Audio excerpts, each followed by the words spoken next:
नमस्कार, आप देख रहे हैं डीडी हिमाचल और स्वागत है आपका कार्यक्रम कृषि दर्शन में।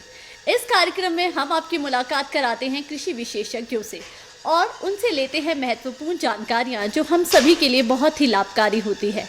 आज कार्यक्रम में हम एक ऐसे ही विषय पर बातचीत करेंगे। आज हम बात करेंगे हिमाचल में विभिन्न कृषि परियोजनाओं के विषय में। इस विषय पर बातचीत करने के लिए आज हमारे साथ हैं अश्विनी भारद्वाज जी, जो कि बालूगंज में कृषि विभाग में अधिशासी अभियंता के पद पर कार्यरत है। आपका कार्यक्रम में बहुत बहुत स्वागत है। धन्यवाद मैडम। जैसा कि हम सभी जानते ही हैं कि कृषि की उत्पादकता बढ़ाने के लिए सिंचाई की जो है वो बहुत ज़्यादा आवश्यकता रहती है। तो आपसे जानना चाहेंगे कि जो कृषि विभाग है वो किस तरह की कौन कौन सी ऐसी सिंचाई योजनाएं हैं जिन पर कार्य कर रहा है। कृषि विभाग हिमाचल प्रदेश विभिन्न सिंचाई योजना का संचालन करता है, जिसमें कि व्यक्तिगत स्तर पर 20 स्कीमें बनाई जाती है और सामुदायिक स्तर पर भी। तो व्यक्तिगत स्तर पर हमारी जो स्कीमें हैं सूक्ष्म सिंचाई द्वारा मतलब सूक्ष्म सिंचाई पद्धतियों द्वारा सिंचाई योजना। दूसरी योजना हमारे पास है जो है बोरवेल तथा उठाऊ जल योजना के अंतर्गत उपदान देना। ये हमारी 2 स्कीमें हैं और तीसरी स्कीम आती है सौर सिंचाई, जो व्यक्तिगत स्तर पर इम्प्लीमेंट की जा रही है। और जो सामुदायिक स्तर पर है स्कीम आती है जल से कृषि को बल, फ्लो इरिगेशन स्कीम और विभिन्न स्कीमें जो हमारे प्रादेशिक स्तर पर जो चल रही हैं वो भी इसके अंतर्गत आती हैं। तो इन योजनाओं को कार्यान्वयन करने के लिए कृषि विभाग हिमाचल प्रदेश, जैसे कि मैंने आपको बताया कि व्यक्तिगत स्तर पर सूक्ष्म सिंचाई इकाइयाँ स्थापित करना, इनके अंतर्गत कृषि विभाग सूक्ष्म सिंचाई में जैसे ड्रिप इरिगेशन सिस्टम आता है। ड्रिप इरिगेशन सिस्टम में भी हम लोग छोटी छोटी पाइपों से पानी जो है पौधों की जड़ों तक पहुंचाते हैं। और दूसरा है स्प्रिंकलर इरिगेशन, फुहारा स्कीम। फुहारा मतलब होता है जैसे बारिश हो रही होती है ना, उसी तरह से ही फुहारे की तरह बारिश बरसती है, वो स्कीम हम लगाते हैं। तो इसके अंतर्गत भी हमारी 3-4 इसके कंपोनेंट हैं, जैसे कि मतलब मिनी स्प्रिंकलर्स लगाते हैं। जैसे हमारे जो खेत हैं बड़े छोटे छोटे हैं और साथ में नैरोगे हैं, तो उसके लिए हम मिनी स्प्रिंकलर और माइक्रो स्प्रिंकलर लगाते हैं। और जैसे खेतों का साइज बढ़ता जाता है और हम प्लेन की तरफ जाते हैं तो वहाँ पर पोर्टेबल स्प्रिंकलर्स है, जहाँ पर खेत का साइज काफ़ी बड़ा है, हेक्टर्स में है या बीघास में है, तो वहाँ पर हम लोग लगाते हैं large volume sprinkler. Rain gun system होता है, वो चारों तरफ जो वो पानी की मतलब फेंकता है और सिंचाई करता है। तो इस योजना में हम लोग तो ये कंपोनेंट लगाते हैं। दूसरी हमारी जो स्कीम है जैसे बोरवेल और उठाऊ सिंचाई योजना। उठाऊ सिंचाई योजना में हमारे जो कंपोनेंट हैं, सबसे पहले उठाऊ तो आपको पता है, उठाऊ सिंचाई योजना मतलब लिफ्ट इरिगेशन है। और दूसरा है बोरवेल, जिस एरिया में अंडरग्राउंड वाटर अवेलेबल है वहाँ पर हम बोरवेल लगाते हैं। मगर बोरवेल और इसकी कमी होने के कारण इसके लिए परमिशन लेना पड़ती है हमें HP ग्राउंड वाटर अथॉरिटी से। तो जैसे कि उसमें कुछ शर्तें हैं कि आपका बोरवेल लगा हुआ है इस प्लेस पर, दूसरा बोरवेल उससे 300 मीटर्स अवे होना चाहिए, जिससे कि इस बोरवेल के पानी को कोई फर्क ना पड़े, मतलब ग्राउंड वाटर इफेक्टेड ना हो उसके लिए। तो उससे मतलब कम स्कोप होने के बढ़िया हमने इसके स्कोप को एक्सटेंड किया। जैसे कि उसमें हमने टैंक बनाना शुरू कर दिया, 9 क्यूबिक मीटर घन मीटर से लेकर के 250 क्यूबिक मीटर तक घन मीटर के टैंक बनाए जा रहे हैं। इसके अलावा यहाँ कहीं पाइप से पानी ले जाना है, उसके लिए भी हम सब्सिडी देते हैं। फिर पंपिंग सिस्टम, जैसे मतलब पंप है, मोटर्स है, वो भी हम लोग इस योजना के अंतर्गत देते हैं। दूसरी स्कीम हमारी तीसरी स्कीम है फ्लो इरिगेशन स्कीम। इसमें सामुदायिक स्तर पर स्कीमें बनाई जाती हैं। इसका जो मुख्य उद्देश्य था कि इस स्कीम में जैसे कि कोई पुल पहले बनी हुई है और फ्लड आता है, फ्लड से उसका हेड बह जाता है, तो उसको रिवाइव करने के लिए फ्लो इरिगेशन स्कीम चलाई थी हम लोगों ने।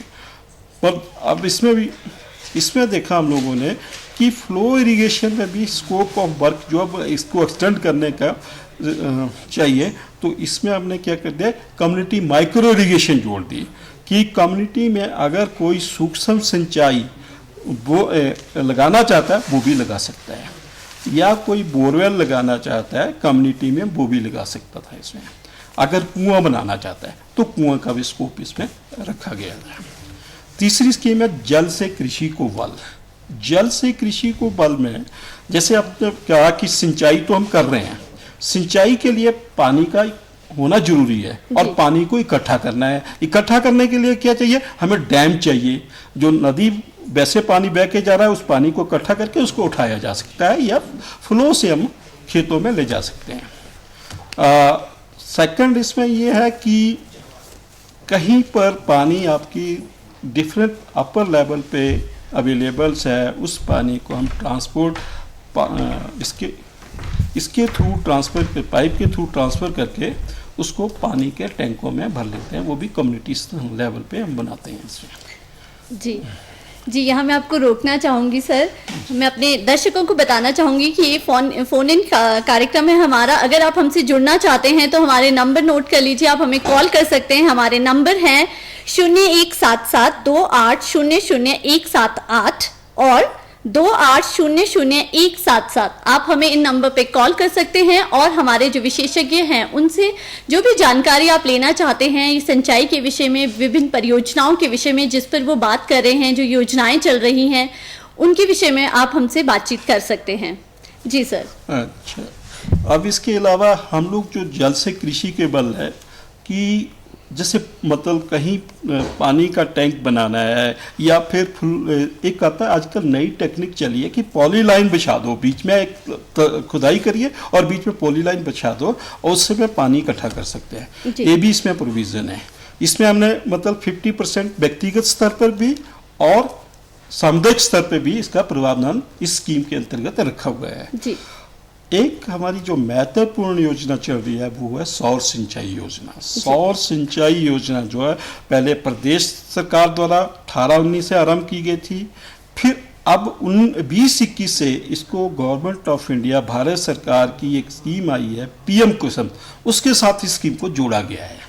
तो इसके अंतर्गत जो है हम लोग क्या करते हैं कि जहाँ भी वाटर सोर्स अवेलेबल है, जो हमने वाटर सोर्स के लिए डैम बनाया है या एक कोई कम्युनिटी टैंक बनाया है, उससे पानी अगर लिफ्ट करना है, अगर ऊपर ज़मीन है तो उसमें सोलर पैनल लगा करके और उसके साथ पंप लगा करके उस पानी को उठा करके ऊपर अपर लेवल पे सिंचाई का प्रावधान है इसमें।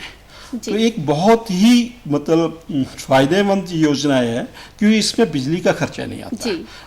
एक वन टाइम जो है इसमें इन्वेस्टमेंट है और इसमें मतलब हम लोग 1 हॉर्स पावर से लेकर के 10 हॉर्स पावर तक गवर्नमेंट, भारत सरकार ने प्रावधान किया कि आप पानी लिफ्ट कर सकते हैं, उसकी मोटर लगा सकते हैं। जी। मगर भारत सरकार ने एक और बोला कि अगर आप इससे भी ज़्यादा लगाना चाहते हैं तो आपकी सब्सिडी जो फ्रीज कर दी है 7.5 हॉर्स पावर तक, इससे ऊपर जो किसान को अपने आप खर्चा बैन करना पड़ेगा।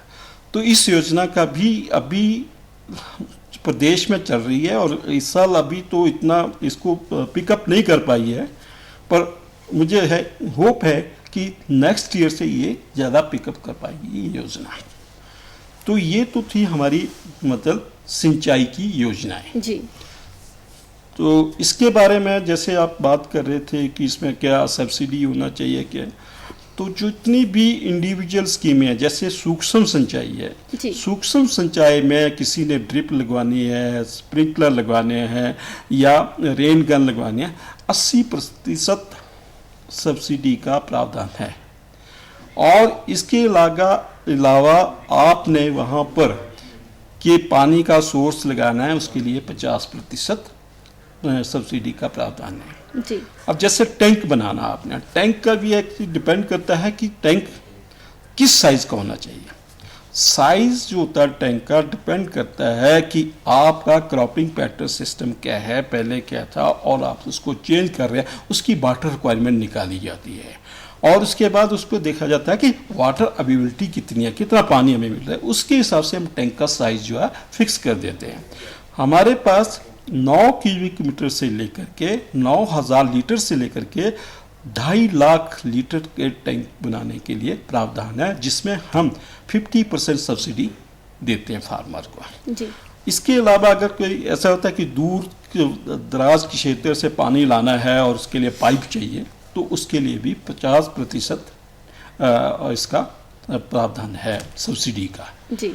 थर्ड स्कीम जो मैं कह रहा था, ये फ्लो इरिगेशन स्कीम। जी। फ्लो इरिगेशन स्कीम में हम लोग 100% सब्सिडी देते हैं, जिसमें 3 और 4 किसान इकट्ठा होकर के या इससे अधिक किसान इकट्ठा होकर के कोई सामुदायिक योजना बनाना चाहते हैं, जैसे फ्लो इरिगेशन है या लिफ्ट इरिगेशन है, कम्युनिटी माइक्रो इरिगेशन है। तो इस चीज़ के लिए हम लोग एक किसानों का एक गठन बनाते हैं, संगठन बनाते हैं, जिसका नाम है कृषक विकास संघ। जी। कृषक विकास संघ जो है वो इस योजना का रख रखाव करता है। जैसे ये योजना कंप्लीट हो जाती है, उसके बाद उसकी जो पानी लोगों को देना है, उसका 12बंदी सिस्टम, वो सब रिस्पॉन्सिबिलिटी और ड्यूटीज जो है वो कृषक विकास संघ की होती है। जी। तो कृषक विकास संघ कैसे बनाते हैं हम लोग? कृषक विकास संघ के लिए हम लोग एक कोऑपरेटिव सोसाइटी का एक्ट है 2006, उसके अंतर्गत उसको रजिस्टर कराते हैं। उसमें वही होता है कि स्कीम के किसानों में से एक प्रेसिडेंट बन जाता है, एक ट्रेजरर बन जाता है और बाकी उसके मेंबर्स हो जाते हैं। जी। उन लोगों के थ्रू ही हम लोग काम भी करवाते हैं, उन्हीं के थ्रू हम लोग मतलब इस योजना को संचालन करते हैं। जी। तो इसमें मेंबर्स कितने हो सकते हैं? मेंबर मिनिमम 5 चाहिए, मिनिमम 5, और नंबर मतलब ये भी 10 भी हो सकते हैं इसमें, जी। पर मिनिमम 5 मेंबर चाहिए। 5 लोगों से जो है इसकी शुरुआत की जा सकती है। इसकी शुरुआत की जा सकती जी। है। मतलब उसके मेंबर्स में तो जैसे प्रधान हो गया, उसके बाद उसका ट्रेजरर हो गया, उसका कहते हैं जनरल सेक्रेटरी हो गया, तो 2 और मेंबर्स हो गए। एक हम लोग देते हैं, जैसे ये एक लेडीज़ को भी उसमें मेंबर रखते हैं। फिर उसके बाद एक जो SC SP के जो लोग होते हैं शेड्यूल कास्ट कम्युनिटी के, उनको भी इसमें रखना। जी।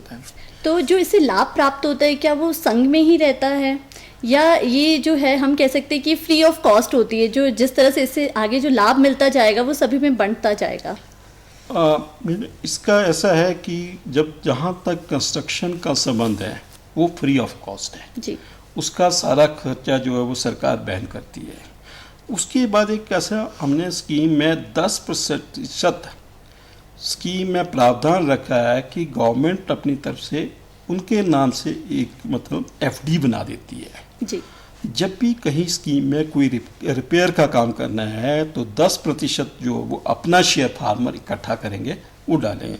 जहाँ तक लाभ का संबंध आपने मेरे से बात की, लाभ जो है वो स्कीम में मतलब फार्मर अपने लेवल पे भी कर सकता है या वो सोसाइटी के रूप में भी करते हैं। अभी एक बहुत बढ़िया अच्छा एग्जांपल मेरे को जुब्बरहट्टी के पास कुछ किसानों लोगों ने क्या किया कि अपनी एक सोसाइटी बनाई है और वो रजिस्टर्ड सोसाइटी है। तो उस रजिस्टर्ड सोसाइटी का क्या किया हुआ है कि एक जगह उन्होंने अपना स्टोरेज कैपेसिटी, स्टोरेज भंडारण स्ट्रक्चर बना रखा हुआ है। वहाँ पर वो सारा सामान इकट्ठा करते हैं और कहाँ भेजना है, किसको देना है, कहाँ मतलब इसकी सेल करनी है, वो वहाँ से करते हैं। फिर वो जो प्रॉफिट होता है तो वो आपस में बांट लेते हैं। एक बहुत बढ़िया सोसाइटी चल रही है जुब्बरहट्टी के पास हमारी, और उन्होंने पॉली हाउस से इनकम करते हैं। वो poly house about 40,000 square metre के लगा रखे हैं। जी। और इरिगेशन के उन्होंने जैसे सौर सिंचाई का सिस्टम भी लगाया हुआ है कि सोलर लाइट से पानी उठा करके वो अपनी सिंचाई कर रहे हैं पॉली हाउसेस में। जी। तो जैसे कि आपने सौर उठाऊ जो जल परियोजना है उसके बारे में बताया, इसमें किस तरह से कितनी जो ज़मीन आपने कहा था कि एक जो है ज़मीन की भी सीमा तय की जाती है, तो आपने अभी पॉली हाउसेस के बारे में भी बात की, तो कहाँ कहाँ पर जो अनुदान है वो हमें इजीली मिल सकता है? जैसे जो जैसे कि आपकी सौर सिंचाई योजना है जी, अब आपकी सामुदायिक स्तर पे अगर कोई स्कीम बनानी है तो उसका मिनिमम 5 हेक्टेयर से लेकर 50 हेक्टेयर तक एग्रीकल्चर डिपार्टमेंट, कृषि विभाग जो है इसको इम्प्लीमेंट करता है। जी इससे बड़ी स्कीमें जो IPH विभाग द्वारा की जाती हैं। जी। तो जैसे पॉली हाउस के लिए या कोई किसी के लिए पॉली हाउस तो हम लोग 40 स्क्वायर मीटर से स्टार्ट करते हैं और 2000 स्क्वायर मीटर तक लगा सकते हैं जी। 2000 स्क्वायर मीटर्स का मतलब हो गया कि ये अबाउट 2-2.5-3-4 बीघा बन जाती है जी। इसमें। और जैसे मतलब जो भारत सरकार की स्कीम आई है PM कुसुम, उसमें लैंड सीलिंग नहीं है। अब जैसे हम लोगों की जो प्रदेश सरकार द्वारा चलाई गई स्कीम है उसके लिए लैंड सीलिंग रखी गई है। जी। जैसे आपने 9 क्यूबिक मीटर का टैंक बनाना तो 1 बिस्वा जमीन होना उसके लिए जरूरी है। आप गार्डनिंग कर सकते हैं, मतलब वहाँ पर मतलब जैसे आपके पास 2 बिस्वा है तो आपको 20 क्यूबिक मीटर का टैंक मिल जाएगा। इससे जैसे जैसे आपकी लैंड सीलिंग बढ़ती जाएगी तो उसके हिसाब से टैंक का साइज बढ़ता है। जैसे सूक्ष्म सिंचाई योजना है, सूक्ष्म सिंचाई योजना के लिए मैक्सिमम 4 हेक्टेयर की लैंड सीलिंग रखी गई है। लैंड सीलिंग मतलब कि जो हमारे बिग फार्मर आते हैं वो 2 हेक्टेयर से ऊपर आ जाते हैं, तो मैक्सिमम 4 बीघा तक हम इसको 4 हेक्टेयर तक इसको रखें। और 1 हेक्टेयर तक ड्रिप इरिगेशन स्कीम की लैंड सीलिंग रखी गई है। जी। तो इस तरीके से मतलब कुछ लैंड सीलिंग इसलिए रखी गई है क्योंकि हमारा जो मैंडेट है वो है सब्जी का उत्पादन करना। जी। आपसे ये जानना चाहेंगे, जिस तरह से अभी आपने कहा कि हमारा जो मेन मकसद है वो है सब्जी की, और जो लोगों का, किसानों का रुख है वो उस तरफ को भी जाए, तो क्या क्रॉप जो रोटेशन है उस पर आप ज़्यादा बल देते हैं ताकि जो लोग हैं वो ज़्यादा से ज़्यादा क्रॉप रोटेशन की ओर बढ़ें, उन्हें फ़ायदा मिले इसका? ऐसा है कि क्रॉप रोटेशन तो हमारी जो सॉइल फर्टिलिटी के लिए सबसे बेस्ट है। जी। अगर हम क्रॉप रोटेशन करते रहें तो उससे क्या होगा, जो जरूरी मिनरल हमारी सॉइल को चाहिए वो क्रॉप से मिलते जाएंगे। जी। जैसे होता है कि दलहन जो हम लगाते हैं, दलहन से क्या होता है कि हमारी जो सॉइल है उसको नाइट्रोजन वगैरह मिल जाती है, जो कमी हो जाती है। तो क्रॉप रोटेशन करना बहुत ज़रूरी है। और इसके अंतर्गत कहता है कि जैसे अब दालों की कई बार डिमांड बढ़ जाती है, उसका अच्छी कॉस्ट मिल जाती है, तो फार्मर को बहुत फ़ायदा भी होता है इससे। जी। यहाँ हम अपने दर्शकों को एक बार फिर से अपना नंबर बताना चाहेंगे। आप हमें कॉल कर सकते हैं। हमारा नंबर है 0177 2800-177 और 2800-178। आप हमें कॉल कर सकते हैं और जो भी आप जानकारी हमारे विशेषज्ञ से लेना चाहते हैं वो ले सकते हैं।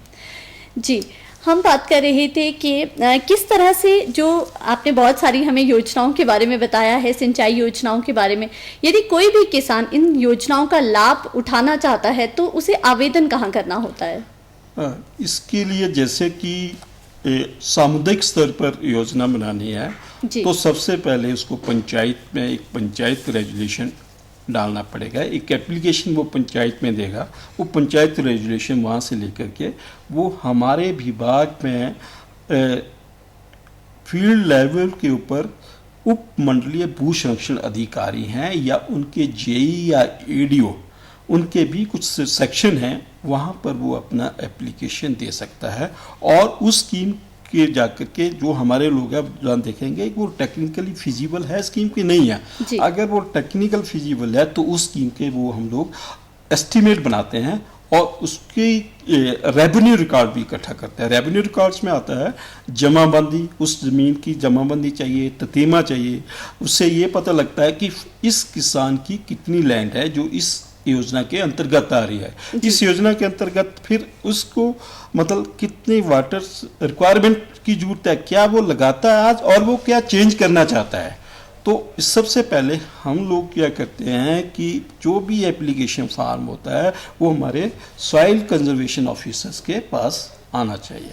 जैसे इंडिविजुअल है, इंडिविजुअल के लिए हमारी कुछ गाइडलाइंस बनी हुई हैं, उस गाइडलाइंस में भी हमारे परफॉर्मेंस हैं कि किसान को इस फॉर्म पे ऊपर अप्लाई करना है। अप्लाई किसको करना है, वो मतलब उप मंडलीय भू संरक्षण अधिकारी को ही करना पड़ेगा उसका। उसके साथ भी उसको रेवेन्यू रिकॉर्ड्स रेवेन्यू रिकॉर्ड में जमाबंदी, ततीमा और उसके साथ लगेगा कि वहाँ वाटर सोर्स अवेलेबल है कि नहीं, इसके कुछ सर्टिफिकेट लगाना पड़ेंगे। साथ में उसको अपना रेजिडेंस का प्रूफ देना पड़ेगा कि वो इस गांव का है कि नहीं है, उसके पास लैंड है कि नहीं है। तो ये सारी चीज़ें इकट्ठी करके वो हमारे भू संरक्षण अधिकारी को अप्लाई करेगा, उसके बाद उसकी स्कीम जो है वो अप्रूव होती है। जी, क्या यहाँ पर कोई ज़मीन की सीमा भी होती है कि व्यक्ति के पास कितनी ज़मीन होना ज़रूरी है? जैसे विभिन्न योजनाओं के अंतर्गत मैंने बताया कि अगर 9 क्यूबिक मीटर का कोई टैंक बनाना चाहते हैं तो हमने उसके लिए 1 बिस्वा या 2 बिस्वा के करीब लैंड रखी है। जी, मतलब हमारी जो एग्रीकल्चर में मिनिमम हमने रखा हुआ है वो 1 बिस्वा या 2 बिस्वा उसके पास कल्टीवल लैंड होना जरूरी है, और 4 हेक्टेयर तक मैक्सिमम फैसिलिटीज देते हैं। जी। अगर हम आपकी जितनी भी कृषि विभाग द्वारा जो ये सिंचाई योजनाएं चल रही हैं, तो अगर हम इनके लक्ष्य की बात करें तो क्या लक्ष्य रहता है आपका किसानों को लेकर? में किसानों को लेकर लक्ष्य तो होता है कि उनकी इनकम जो है हमारे डबल हो। अब प्रधानमंत्री जी का भी एक प्रोग्राम है कि 2022 तक किसानों की इनकम को डबल करना है। उसके बाद उनकी जो है कि सब्जी उत्पादन के लिए उनको करना, मतलब सब्जी उत्पादन के लिए उनको प्रोत्साहित करना है जी।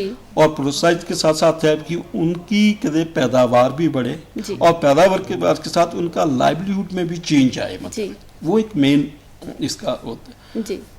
तो इस टाइप के मतलब जो होता है कि लक्ष्य अचीव करने हो, उन उत्पादन के साथ साथ उनका जो जीवन स्तर है उसमें भी बदलाव आए, वो आगे बढ़े। जी, बहुत ही अच्छी कोशिश है। आपसे एक चीज़ जानना चाहेंगे कि आप बहुत सारी योजनाएं चलाते हैं, क्या जो किसान हैं वो इसका भरपूर लाभ ले पाते हैं? क्या आपको किसी तरह की जागरूकता जो अभियान होते हैं वो भी करने पड़ते हैं, या लोगों तक जो ये योजनाएं हैं ये आसानी से पहुँच जाती हैं? आजकल तो IT का युग है, हर चीज़ आजकल नेट पे अवेलेबल है।